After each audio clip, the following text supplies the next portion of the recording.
evening, everybody. It is 7 o'clock on Tuesday, August 8th, so I will call our meeting to order.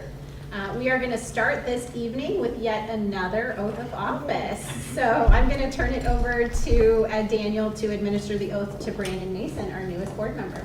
Okay. Shall we stand for a moment? Sure.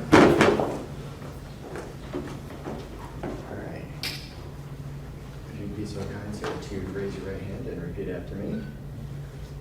I do solemnly swear I do solemnly swear that I will support the Constitution that I will support the Constitution of the United States of the United States and the Constitution of the State of Illinois, and the Constitution of the State of Illinois, and that I will faithfully discharge and I will faithfully discharge the duties of the office of Library Trustee and the duties of the office of Library Trustee to the best of my to the ability. best of my ability. So, Thank you, and Thanks. congratulations, and more importantly, welcome. Yeah, I think we can take time. We're going to do it quick tonight, but for the sake of Brandon and welcoming him to the board, we will do quick introductions.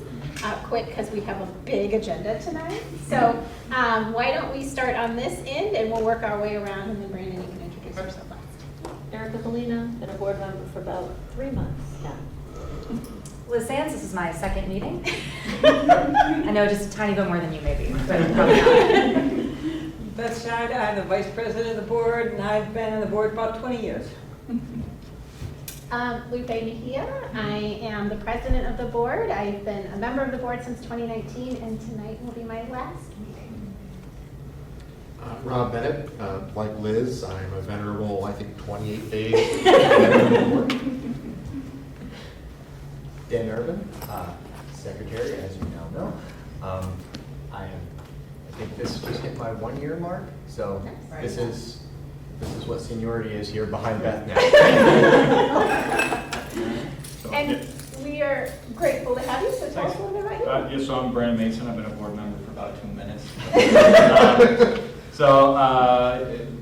I've been, here in this city for a little over 8 years now. I work at Carl Foundation Hospital during multiple different roles. I've served on a number of different boards throughout the state medical societies and things of that nature. So I have a lot of board experience, and I'll try not to be bored while we're here, but we'll make this work. All right. Went for the pun.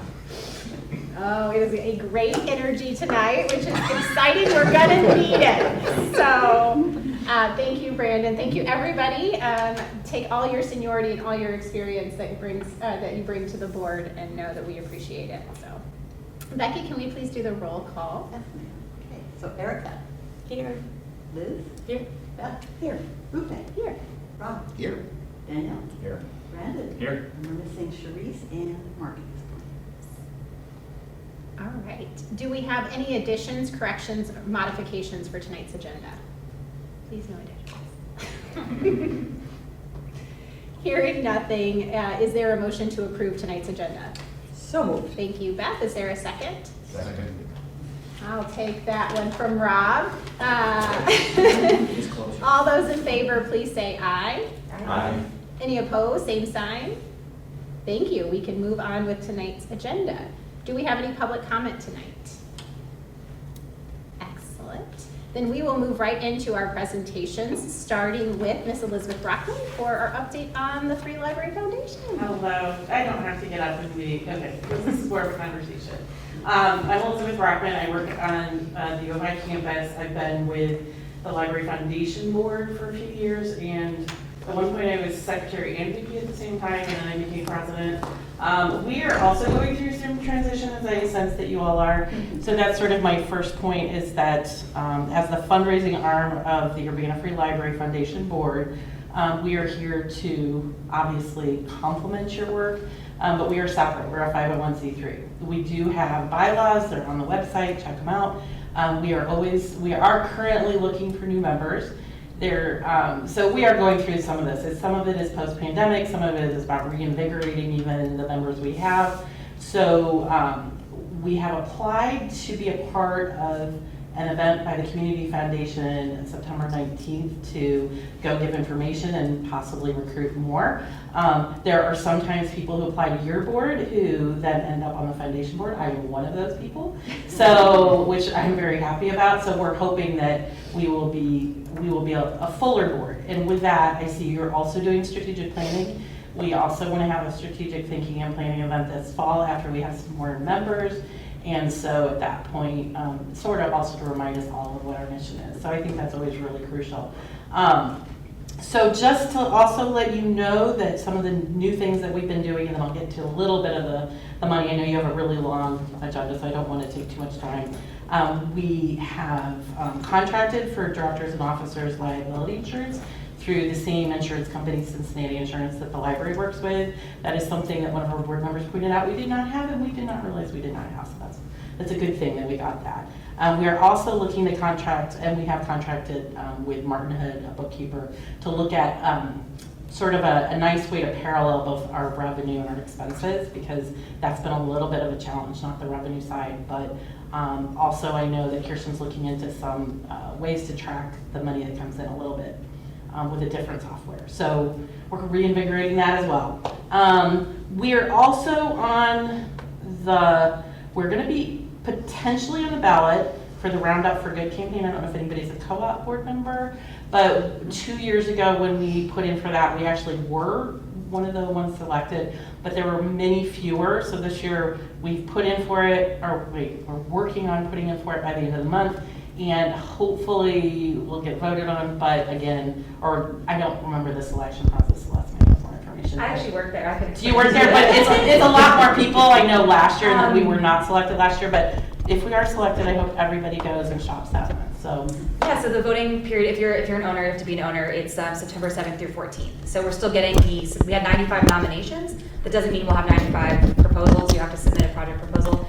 And that goes till the end of the month, so we're not sure yet. And I think when we were selected, it was like in the teens. No, it was 50, I think. Was it 2 years ago? It was last year, 2022. Okay. Last year we were not selected. The year before we were selected. Was it 2022? So anyway, hopefully we'll be selected. We'll let you all know if we are. And just to let you know, sort of a picture of the finances for FY 2023, the grant to the library was around $50,000. Plus another $15,500 of goods and services. So that was what was provided, was a little upwards of $65,000. We closed the year out with having raised $88,000 and 267 gifts. That includes 267 gifts.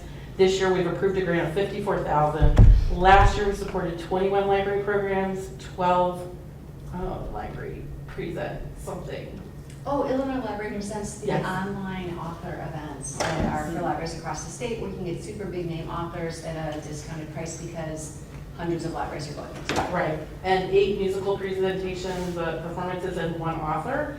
And we just want to thank you for all that you guys do. And if you have any questions, I hope this is a part of a sort of an ongoing conversation, how we can all work together. I think, maybe some goals together. I don't know, if everybody who cared about the library gave what they could, whether it's $1 or however much they can, we would be in really good shape. So perhaps I'll be coming back at some point down the road if I'm remaining president. I'm not wait, but I have a 1-year term, so there we go. But yeah, so thank you guys for all you do, and I know that Daniel also will be updating you in the future every month. So you can update this month if you have any more to say than this.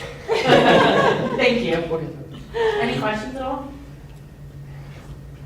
Okay. Thanks, Liz. We're glad you're here. Thanks for sharing with us.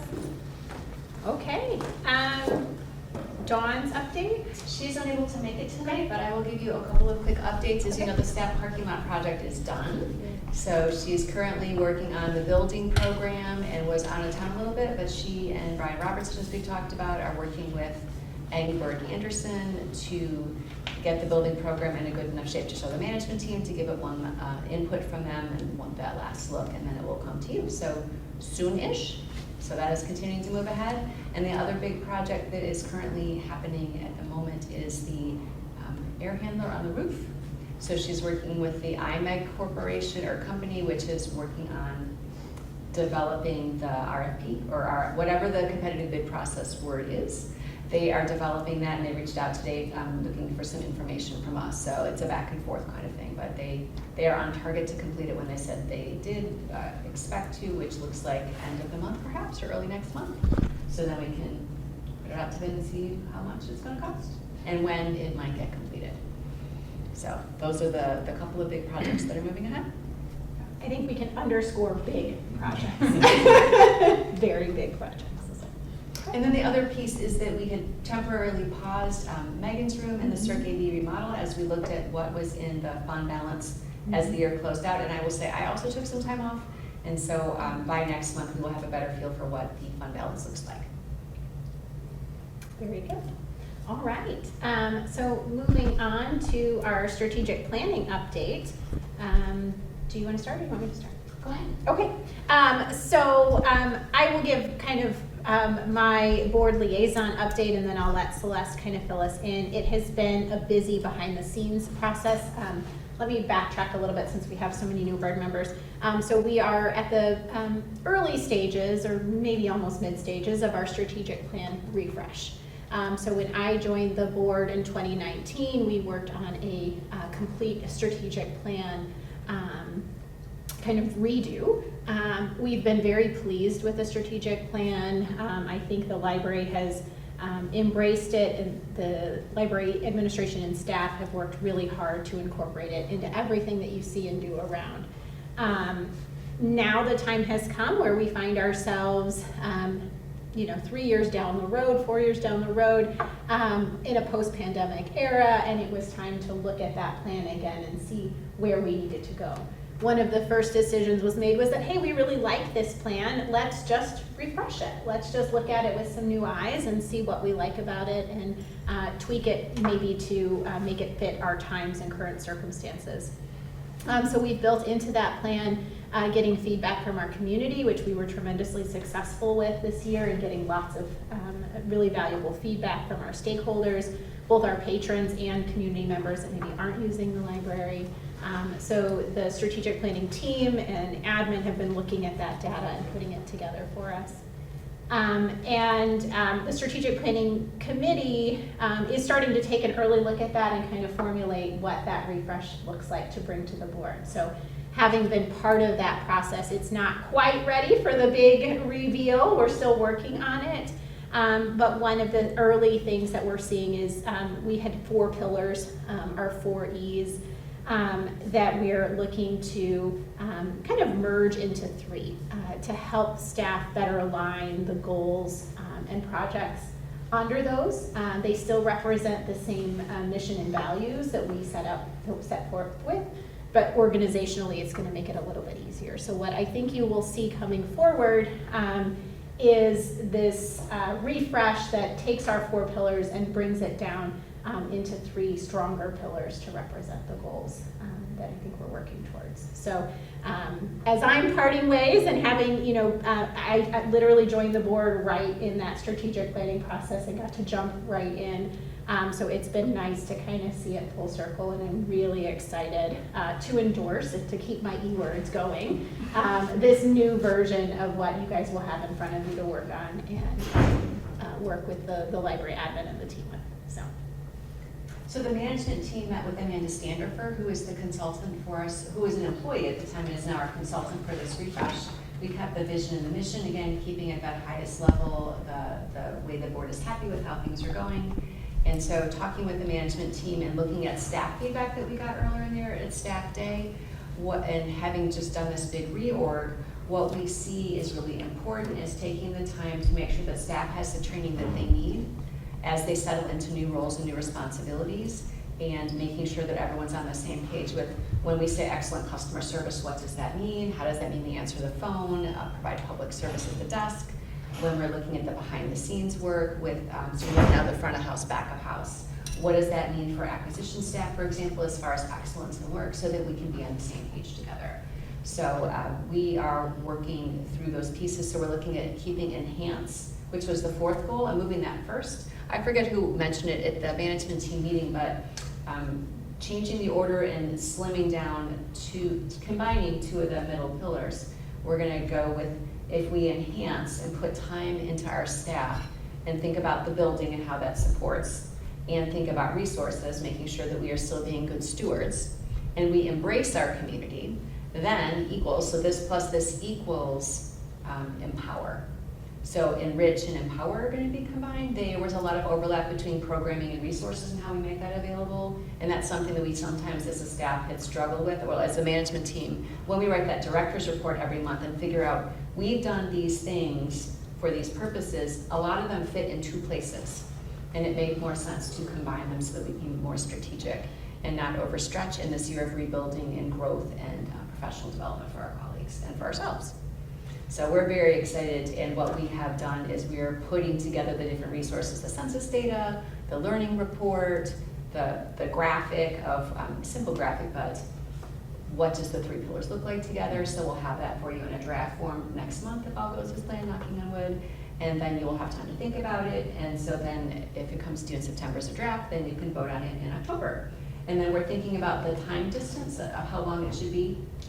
So we had been running on the strategic, on the fiscal year to fiscal year, but I'm leaning towards recommending that we do it, so starting now fiscal year through end of calendar 2026, or end of some calendar year, because we start budgeting in January. So if you've adopted a strategic plan that runs through in December, that puts us in a good position to know how we're budgeting, because we'll have a new strategic plan that you will have approved, which helps us budget so we can prioritize appropriately. So it'll probably be slightly longer than 3 years, but that will help us make sure we are running the next process well. So that is our brief report, unless you had something else. No, and I just wanted to reiterate that timing. We had kind of thought about that and talked about it, and giving ourselves that time to have a plan in place before we start budgeting makes perfect sense why it took us this long to kind of put it all together. But I think that timing of stretching it out and going to the calendar year will certainly help planning. So yeah, I'm just gonna throw some more E's out there because that's the kind of energy that we have today. So I share the excitement over the new plan and this new equation for our E's. Backstory, I came up with the E's, that's why I'm big on the E's. I don't know why, it came to me like literally in my sleep one night and came to the board and like, here's all the E's, let's use them all. But I do think this equation is fantastic, so I'm really excited. You might say it's excellent. It's excellent, thank you. Thank you. So, this is gonna go downhill fast. Thank you, Celeste. Does anybody have any questions for me or Celeste about our strategic planning process as we're moving forward? Okay, thank you. All right, we're gonna get into some of the business of the evening, so we will move on to, That thing, is that here? The thing for 9.2? yes. Okay, great, thank you. For our consent agenda. So first is, does anybody wish to separate any of the items from our consent agenda? Okay, here's my list for the night. So I will be looking for a motion on the following action items. This includes the board meeting minutes of July 11th, 2023, payroll for July 14th, 2023A, totaling $47,422.64. Payroll for July 14th, 2023B, totaling $62,733.02. Payroll July 28th, 2023, $114,177.44. Bills of July 13th, 23, $45,513.80. Bills for July 27th, 2023, $182,419.43. And the bills for August 4th, 2023, $52,118.86. Is there a motion to approve the consent agenda? So moved. Thanks, Dan. Is there a second? Second. Thanks, Erica. All those in favor, please say aye. Aye. Any opposed, same sign? Thank you. We have the consent agenda approved. Moving on to our action items. First up is our annual report to the City of Urbana per 75 ILCS 5-4-10/4-10. Celeste, anything you want to say about the annual report? This is a statutory obligation that you, the board, have to report out to the governing body how you have spent the tax dollars. And the part at the end, that long textual part, is the part where we're supposed to brag, so we did. So that is where we stand, and we are excited to, Rachel and I will give a presentation on the accomplishments of the library on Monday night next week. Excellent, lots to celebrate. Is there a motion to approve the annual report? Was that Erica? Yeah. Thanks, Erica. Is there a second? Second. Dan, Brandon, Yeah. Brandon, thank you. Is there any discussion? Any questions or discussion on the annual report? Hearing nothing. All those in favor, please say aye. Aye. Any opposed, same sign? Thank you. We have an approved annual report. All right, I'm going to turn 9.2 over to Beth. Okay, I'm going to be having action, Resolution 2023-14, to thank Lupe Maya for her years of service, and I am going to read the resolution in full. Whereas Lupe Maya has been a trustee of the Library Board of the Urbana Free Library since May 2019 and was secretary pro tempore from January 2021 until June 2022 and has been board president since July 2022. And whereas during her tenure, the Urbana Free Library celebrated its 145th anniversary, incorporated equity, diversity, and inclusion language into library policies and procedures, implemented the automatic renewal of materials and went fine-free, started the Seed Lending Library and created the News Gazette Clippings Omeka site, restructured the library to a front-of-the-house, back-of-the-house model, and whereas the library supported its community and staff during the COVID-19 pandemic by opening the Lewis Auditorium to host elections while the rest of the building was closed, making phone calls to homebound delivery patrons to engage with the community and help with isolation, loaning sewing machines and a 3D printer to partners to make masks and PPE that were used locally, providing new patron services like curbside pickup, e-library cards, take and make craft kits, and offering virtual programs for a variety of ages, increasing staff benefits including paid COVID-19 leave, paid sick leave for hourly employees, paid parental leave for benefited staff, and providing on-site COVID testing for staff. And whereas the library has deepened relationships with other community organizations to serve Urbana residents by amending the IGA with the Urbana School District 116 to allow students to use their school IDs to check out library materials, partnering with the Cunningham Township Supervisor's Office to provide greater access to printing, copying, faxing, and notarizing services for their clients, as well as offering library cards to people Township has vetted as being without a home while residing in Urbana, partnering with the Urbana Arts Grants Program in Cunningham Township to create murals on the sides of the township buildings, and whereas Lupe conceived of the 4 pillars of the 2023 strategic plan, which guides the work of the library to embrace, enrich, empower, and enhance the Urbana community. Now therefore be it resolved by the Urbana Free Library Board of Trustees, Urbana, Illinois, as follows. Section 1, recognition and thanks. The Board of Trustees hereby recognizes and sincerely thanks Lupe Maya for her years of service to the Urbana Free Library and its residents as a Board of Trustees member. Notification of resolution, section 2. The board hereby directs that a signed copy of this resolution be presented to Lupe by its chair. And so I'm going to call for a motion to approve this fine resolution. Do I hear someone who'd like to approve this motion? So moved. All right. And do I hear a second? All right. And Lupe, we've got this is something small for you here. And this fine board, and Oh, my I think goodness. you did. Oh, I can go ahead and get that. You guys don't have to access. Oh, they are so beautiful. Bring them up so we can see it. Oh, these are gorgeous. And I'm shaking a little, so I'm going to try not to drop anything. You're so gorgeous. Thank you, guys. Oh, I know exactly where they're going to go, too.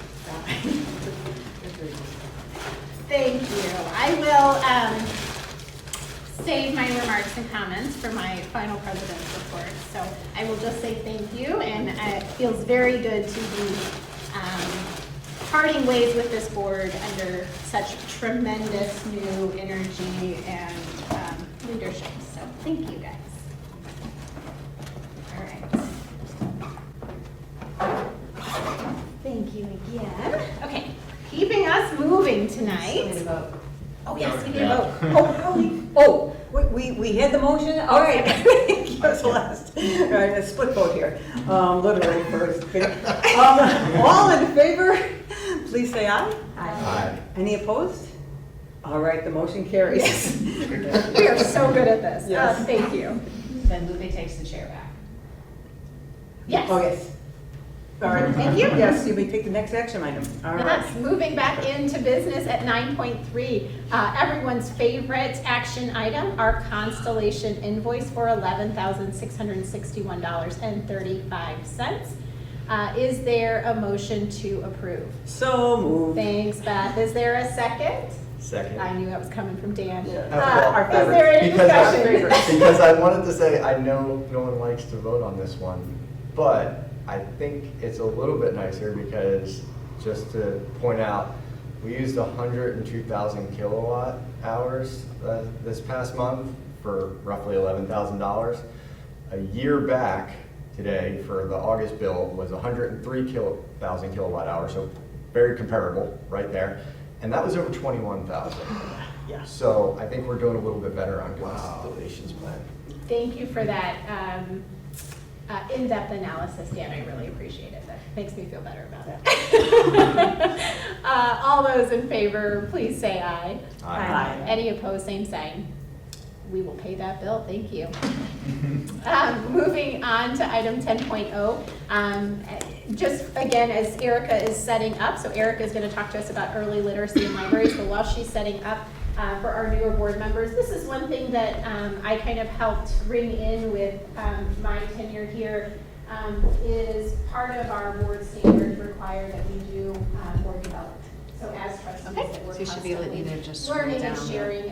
One of the things that is really remarkable about this board is that we do come from all different facets It of looks our like- oh, community. let's try page down. Professional experience and things like that. We use the library in different ways. Just page up. So being Page able to down. bring that experience That's that one. and share it with one another, There you go. whether it's our own areas of expertise or personal interest, to share items for consideration for the board. So we do a look to the right department first to share ideas with the group as we go along. So thank you, Erica, for stepping up and speaking to us tonight. All right, I promise it'll be the fastest presentation ever. So I am a teacher. I work with young children. Right now I'm starting a new job just today, first day as an instructional coach for Unit 4. So I thought I would give a very quick little presentation on how libraries help impact early literacy. So what is early literacy? It's what children know about reading and writing before they actually learn to read and write. The American Library Association identifies 5 components that don't start with E: talking, singing, reading, writing, and playing. The number of words that children have heard by age 5 based on how often they have been read to.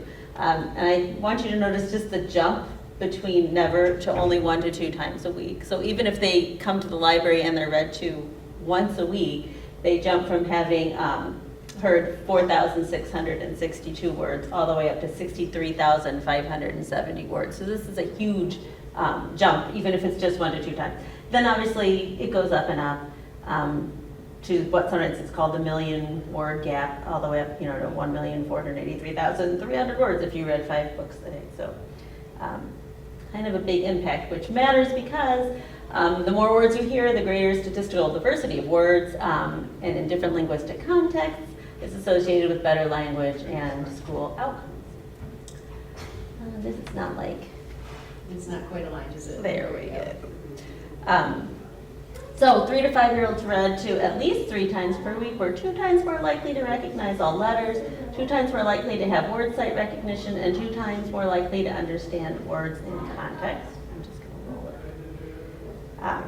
And of course, this interacts with socioeconomic status. That those born to parents with low literacy will not have a strong foundation for literacy before entering school and are more likely to fall behind and have lower literacy levels. That SES and literacy intersect in the educational job markets. kind of a self-fulfilling prophecy where higher paying careers often require higher education, which in turn requires higher levels of literacy. So what can libraries do, and what does our library do to kind of address that word gap and try to get raise the literacy level of our community? Putting books in the hands of children. This is like the #1 most important thing you can do for literacy. And their Urbana Free Library has summer and winter reading programs where they give away books. And Little Free Library, hosted by the Friends of the Library, that hands out books to children, makes them available. And of course, checking out library books. Providing opportunities for children to listen to books read aloud. We have story times, librarians visit schools and daycares, and there's also Tumble Books, which is where you can listen to books how are they on CD? On the computer. On the computer, okay. Through our website, yeah. And then the Vox books are books that the book itself actually reads to you. So we have those in our collection. And modeling for parents how to read to children and teaching caregivers the importance of reading to children, which we do through the story times that are here at the Urbana Library, and also through providing information on the website and other forms of media and outreach.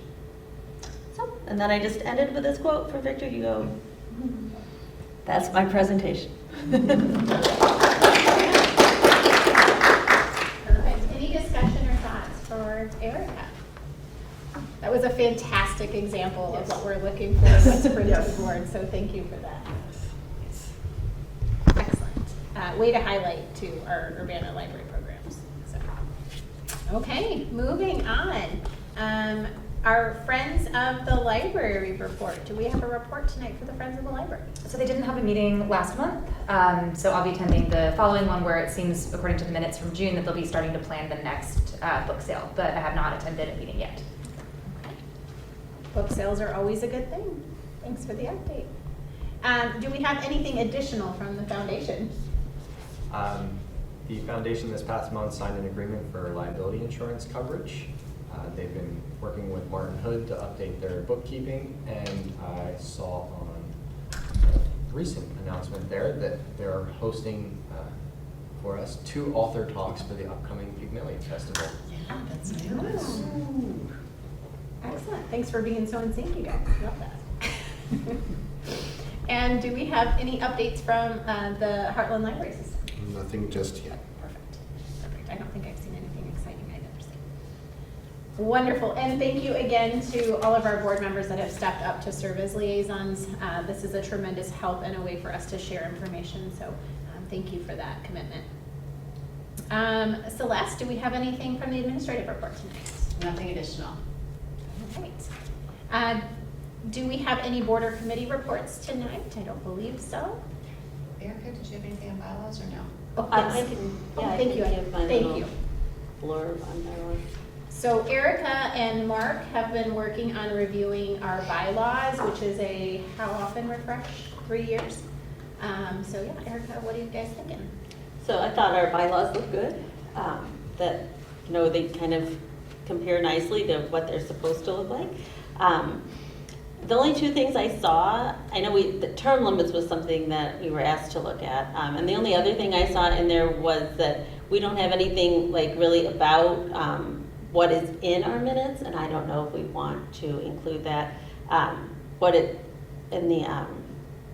The example text was minutes of all meetings shall at minimum indicate board members present, all items of business, all motions except those that were withdrawn, and the result of all votes taken in current board minutes shall be posted on a bulletin board in the library, which I don't know that we do that. Do we do that? No. Yeah, so maybe just, I don't know if we need to add that, but that was the only thing I saw that was missing. So we don't have to post on a bulletin board because we are obligated to put it on our website. Okay, yeah. So the state law is requiring one or the other, depending on if you have a website, because some libraries don't. So then I So guess since- you would just change it to say current board members, we posted on our website, if you wanted to Does include that need to be written in the bylaws, or is it another policy that we're already following?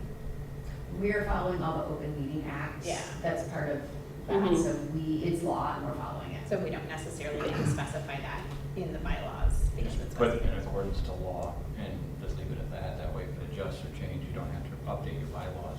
Yeah, that's already in there about, compliance with the Open Meetings Act. So, and so then the only other thing was term limits, that some other libraries in our similar situations have them and some don't. So I looked at term limits in 24 libraries in circumstances similar to ours, so peer libraries in Illinois, aspirational libraries. I don't know what's an aspirational library. That was not attraction. They have bigger library budgets. Or college town libraries across the country. And there were 24 libraries on the list, and out of those, 9 had term limits, so that's 38%. 2 that only had term limits for the president. The ones that did have, limits, the most common limit was for 2 3-year terms. And I felt personally, my individual recommendation, that unless it's been a problem that people overstay their welcome, it doesn't seem like 38% of libraries having them is a preponderance of libraries. So I don't think it's necessary, but I don't have a history with the board, so I don't know. Do people tend to stay longer than you want them? Well, I think when the question came up, it wasn't so much that people tended to stay there welcome, it was giving people an out, so that somebody coming into the president role wouldn't necessarily feel this endless, commitment.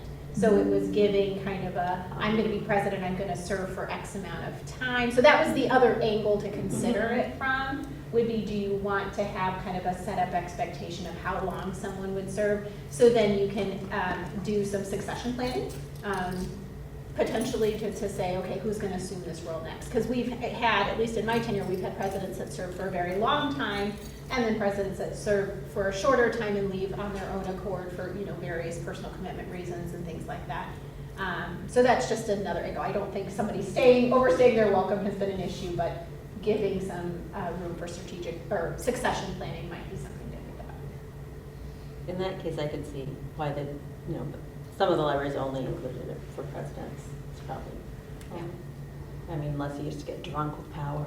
It's easy to do. Any other discussion or thoughts? So I think Erica brought up 2 points. One was bylaws, whether we amend, term limits, whether we add a statement to the term limits, and then the other was, do we amend anything as far as Open Meetings Act?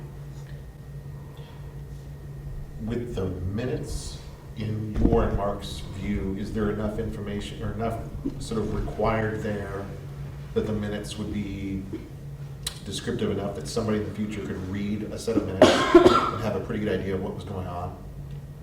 I think the minutes are descriptive. We'll see those tonight. It was just that in the example, they really drew out what is supposed to be in the minutes. But if that's also in the open meetings rules, then it probably is redundant. But I'm not the expert.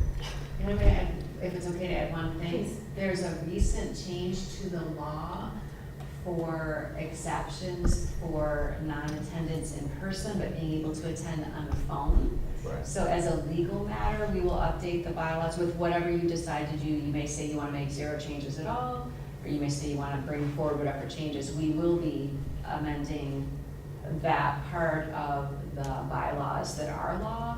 And the law states that even though it's law, you have to say it as a policy. So that's one example of a place, even though it's law, you still have to say it and approve it as a board, because some boards don't allow members to call in. So you as a board get to choose if you want to have that option. So if you want to continue to have that option, which I would recommend you do, we will amend that part to be compliant with the new part of the law. And that new part was the added Emergency taking care of child your care children. circumstance, which is currently not a thing that would count. And I will say, just again, from some historical perspective, I know in my 4 years on the board, I think this is probably one of the first meetings where we haven't had someone on the phone. Just for other, whether it's health reasons or pandemic reasons or, whatever. It's strange not having our little spider phone in front of us. So it does come in handy to maintain a quorum and to really have full engagement from the board. I think the pandemic just made us reevaluate how we thought about in-person meetings in many different ways. And and even though we were just virtual for a long time, but then the pandemic did have some lingering effects in some people's health and other health reasons. And just to reiterate what Lupe said, having that flexibility to have a quorum when various circumstances would keep someone from coming in person, it just helped us keep the business of the library going. So I know I appreciate that flexibility. And if I could, you still have to have a physical quorum in the building. Yes. And then other people can participate and have the engagement. Yes. Thank you for clarifying. Yes. I think the biggest part is having that engagement, right? So all of our board members can still participate in the conversation and contribute to the discussion. So Celeste, may I ask just a point of procedure? So will Erica then kind of bring, where are these bylaws being amended? Who's doing the amendment? And then when will they come back to the board to be looked at? We will bring them to you next month as long as we know what you're looking for. So if you, Erica, as I hear, is recommending that you don't change the term limits, don't add term limits for officers. Is everybody okay with that? Unless you want, Unless you unless want you them. want to for Let's president. make that decision tonight so we can move forward. Does anybody want to make a strong argument for term limits, or are we okay with just not having them? You know, I'm just thinking of also the time I've sat on the board, so having this continue, except for one kind of a short time, it was not really an issue. There was a pretty decent turnover, reasonable time, and maybe there's one exception to that, which is what made us start the conversation. But in general, people will serve for a certain number of years, and then again they move on because different life circumstances. It's a responsibility. It's a volunteer responsibility, and it went pretty smoothly actually for the transition, except. There just was one case where maybe there was one president that maybe was a little longer than reasonable. So just different, again, having that flexibility to move with the times, I should say. Well, do you think then that the 2 3-year terms is 6 years? That's a long time. I don't think. Do people serve longer than that as president? Generally, well, there was one case that yes. So maybe if that's not usually, maybe we could add the 2 3-year terms, since hardly anybody ever serves that many anyway, and it would serve as a check if that's just an idea. Yeah, I mean, that's what it comes down to. I mean, just because it generally doesn't happen doesn't mean it can't happen. Right. And so if we're saying, well, everybody leaves at 6 years anyway, what happens if they don't? And we have no policy, no anything for that nature. Not saying you can't serve on the board after 2 consecutive terms. You're just saying you can't serve as president. And having the option, for some of us newer guys and stuff to maybe move in, bring a new voice, be a new leader to that group, and bring a different viewpoint. Maybe a 2-3-year term as a limit for that officer group is a good limit to allow for variations. I mean, it does, without the limit, you do have a consistency at the leadership level, but sometimes consistency also means stagnation. And so that's the one part that comes with that when I'm thinking, for me personally, I think having, and most other boards too, do have term limits, especially for officers, for that reason, to bring in some new thoughts and ideas to that same mentality. So, Yeah, not that there's any apparent, hasn't been anything negative in the past about it, but the president especially, sets the tone for how the meeting is run, and so even if you really like that, it does get to a level of complacency if it's occurring long enough, and it's good to get a fresh perspective in there. yeah, and even from a president's standpoint, then you become reliant to do the same thing all the time, and was it the right way when you started? Maybe not. And then if the rest of the board doesn't want to take on the responsibilities, maybe they should, and so giving that option. Yeah, just kind of as a point of procedure, do we review every so often how, with the actual officers here in the board, like how often is that revisited? Or does Those are nominations. Okay. So that happens on an annual basis. Okay, So the nominations for the officers. that's what I Yes. kind of gathered, it was a once a year Yes. thing. Yeah. So even if somebody wants to maintain, being the board president for like 6 years or something like that, and it's maybe time for some fresh blood in that position, they might be able to be rotated out just through that process. Although it's not super beautiful to do so, yeah. Yes, that's true. Yeah, I mean, we do have a nominations committee, and there is a slate of officers that's presented, so there is another process in place. But all that said, I think keeping some kind of term limits for the officers does make some sense based on the arguments that are being put forward. So to piggyback off of that, I would argue that the president position is probably the only one where term limits would serve. I think the other offices, just the role that they play, I mean, I think there's some natural things there. I don't know, I think to Dan's point about setting the tone, I think the president's role is the one where I would look for that kind of natural turnover. I'm not sure that in the vice president or the secretary treasurer role, it would be as advantageous. Historically, have those positions also been maintained for quite a long period of time, or has there been sort of natural turnover? Yeah, I think I'll look only at that. in this vice president. There's been a lot of natural turnover, yeah. Yeah. Yeah. Okay. I know the secretary, times president, yeah, vice president, not that long. And there were just other people cycling through those roles. Yeah. I've been on the board for 4 years and held 2 positions. So I was secretary pro tem and then president, so there's been some transition. Okay, other discussion? Yes. So may I ask a question? Just, we don't elect, you as a board don't elect people for 3-year terms. Other libraries might, given their circumstances. So with whatever language you want me to use, you might make it a total number of years consecutively, and something like cannot be president again for like, till you've not been president for a year or 2. I've seen language like that. Since we don't do longer terms, you currently elect people for a year at a time. So if you want to do a limit, I want to make sure it aligns with how your cycle works. That's all. Yeah, that makes sense. So no more than 6 years, or could even be less if you want to be more than 5 years. I don't know. Does anybody have a strong feeling of it sounds like I'm hearing from the board that we want some sort of term limit For consecutive years. For consecutive years for the president. Does yeah. anybody want to argue anything other than that? Are we okay with that?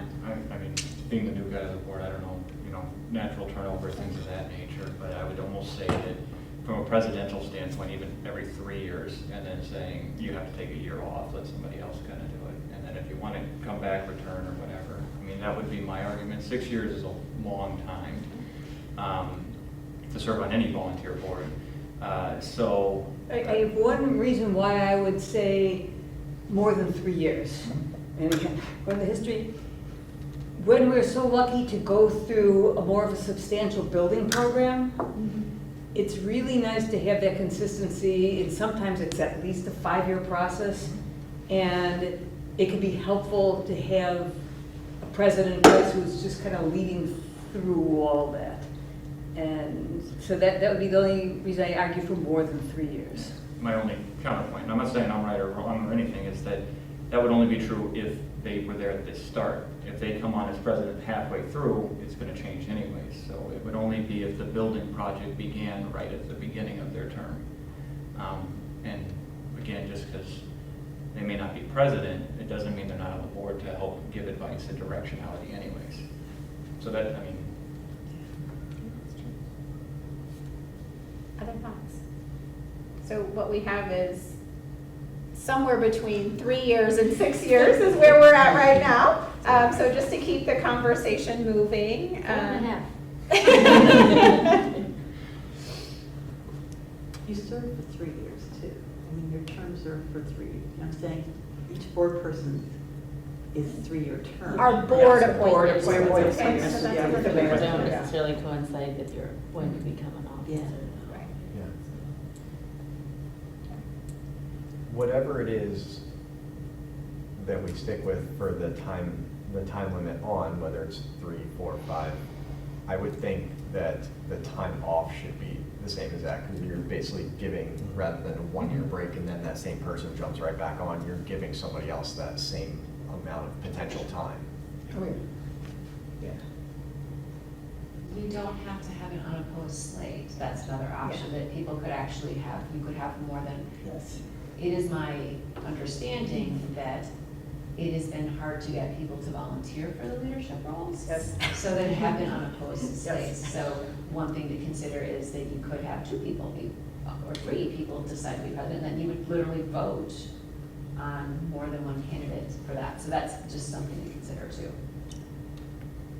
Does anyone foresee that being a problem too, that if it is after 3 years, we have to elect somebody else and nobody is available to do it, and then we're in a weird That is situation? a very real problem. It is a Yes. very real problem. Yes, I mean, as a volunteer Yes. board with Yes. people that have shared responsibilities to work, community, and family, having someone who's willing to step up into that president role is a very real possibility. So we don't want to push someone out prematurely that is doing a good job or something and not have strong leadership to follow that up.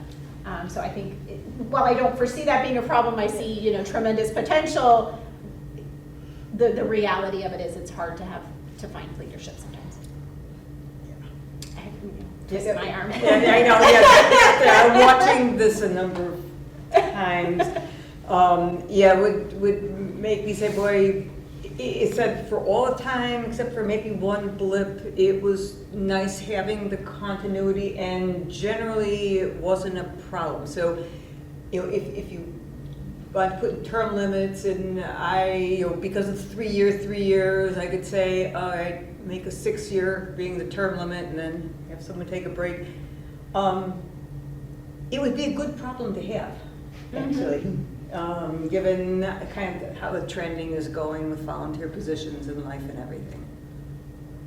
Just to continue this conversation, I'll give my opinion. I think a 6-year term limit is reasonable if we want to institute something for the same reasons that I spoke to earlier. One, it forces some level of succession planning. If you know that you've had a president for 6 years, the board is going to have to, at year 5, if something hasn't changed, start thinking and working on that bench strength and start getting people ready for leadership. And so you're not always doing it. I think there is going to be natural turnover, again, because we're a volunteer board.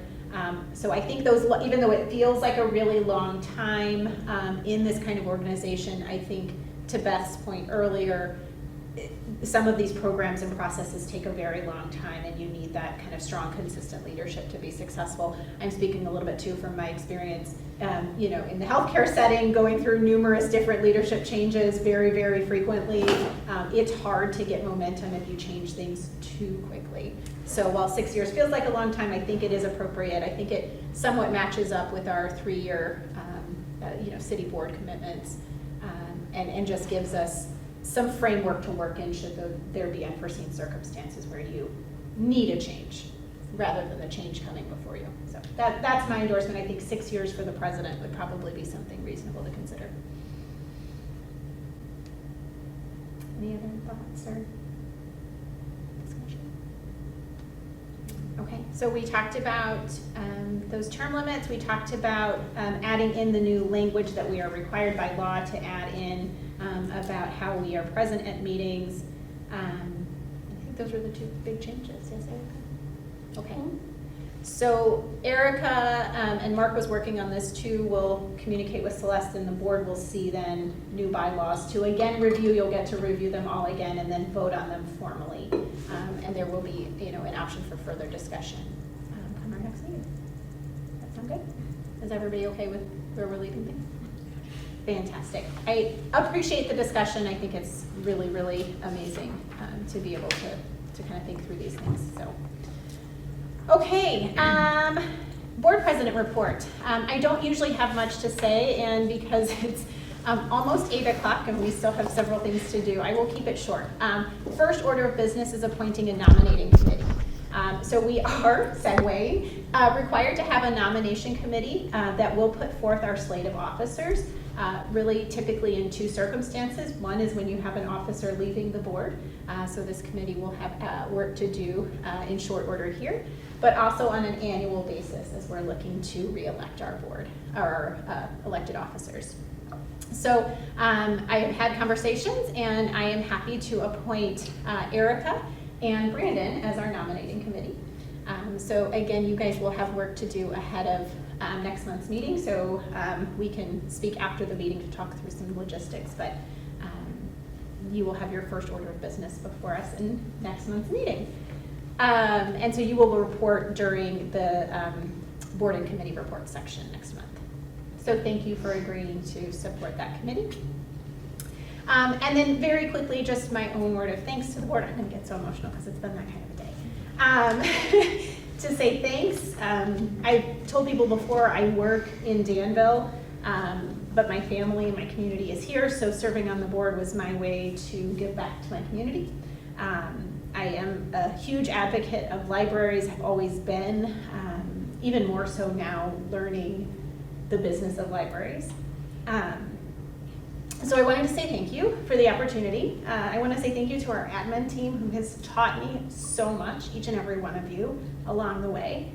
It was a crash course and still I'm on this learning curve. I wanted to leave the board with a thought, my appreciative inquiry, which I take with me everywhere, and that is the ability to ask the question, what are we doing right? And start with that when we're problem solving, when we're strategic planning, what are we doing well, and how do we build on that? Not what are we doing wrong or what could be better, what are we doing right?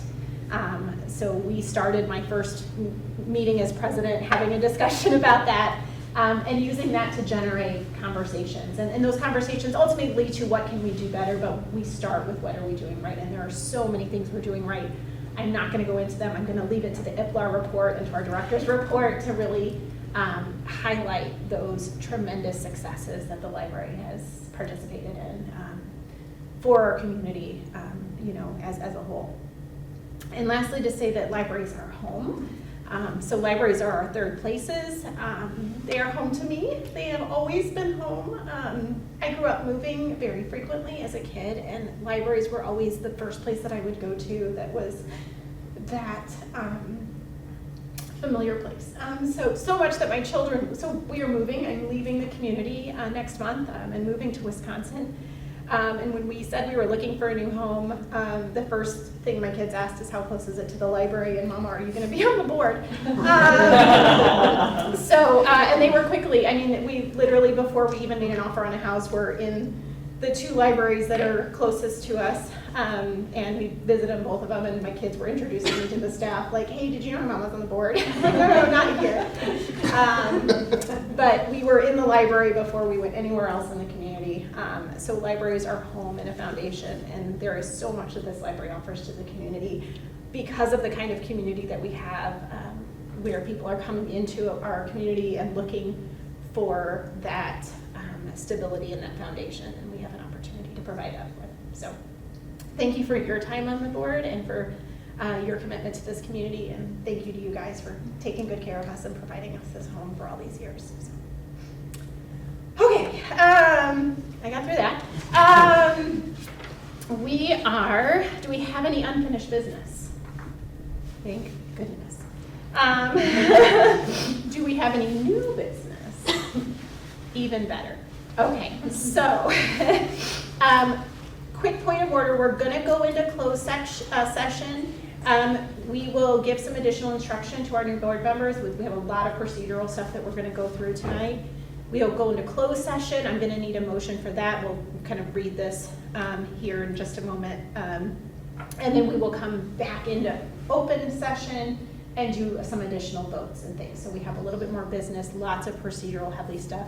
And again, a crash course for all of you guys in some of the behind the scenes library work. So I am looking for a motion to go into closed session, and I'm gonna need whoever makes this motion to please read as stated 17.1 so we know what we're doing. So is there a motion? Okay, and two. And two. Okay, so I move to approve going into closed session 17.1 for the discussions of the minutes of meetings lawfully closed under this act for purpose of approval by the body of the minutes and for semi-annual review of the minutes as mandated by pursuant to 5 ILCS 120/2C21 section 2.06 and 17.2 approval of destruction of verbatim record per 5 ILCS 120/2.06 C that an L or one? One. 1 and 2. Thank you.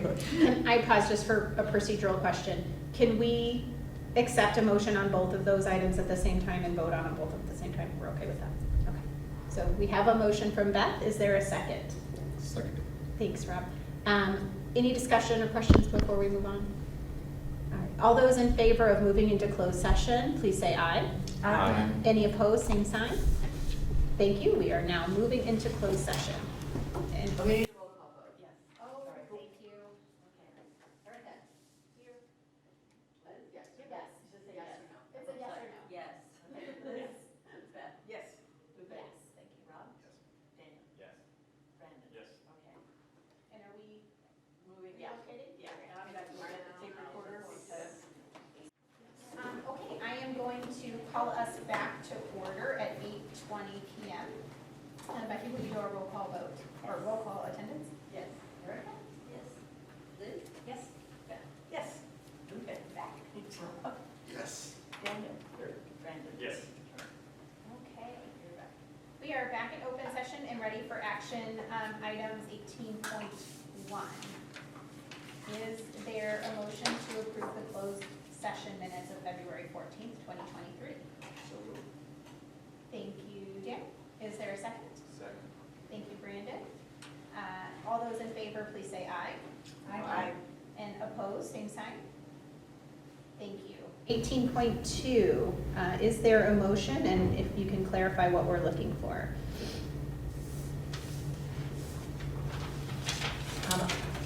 Sorry if I do it wrong, but I move Good to practice. keep close the closed session minutes. Open. And open? Oh, and open the February 14th minutes, 2023. Yes, so I hear a motion to open February 14th and keep everything else closed. Is there a second? Second. All those in favor, please say aye. Aye. Opposed, same sign. Who was the second? Let's give it to Brandon. Just heard it from over there. All right, and moving on to 18.3, I'm looking for a motion to approve the destruction of the verbatim record per 5 ILCS 120/2.06C12 for February 8th, 2022. Motion. All right, I got Rob as a motion. Is there a I'll second? second it. Beth has got it second. All those in favor, please say aye. Aye. Any opposed, same sign. Thank you. That is all taken care of. We are on to 19.0. Is there a motion to adjourn? Yes. Thank you, Brandon. Is there a second? Second. Erica, thank you. All those in favor, please say aye and good night. Aye. And Thank Good night. you. Good night.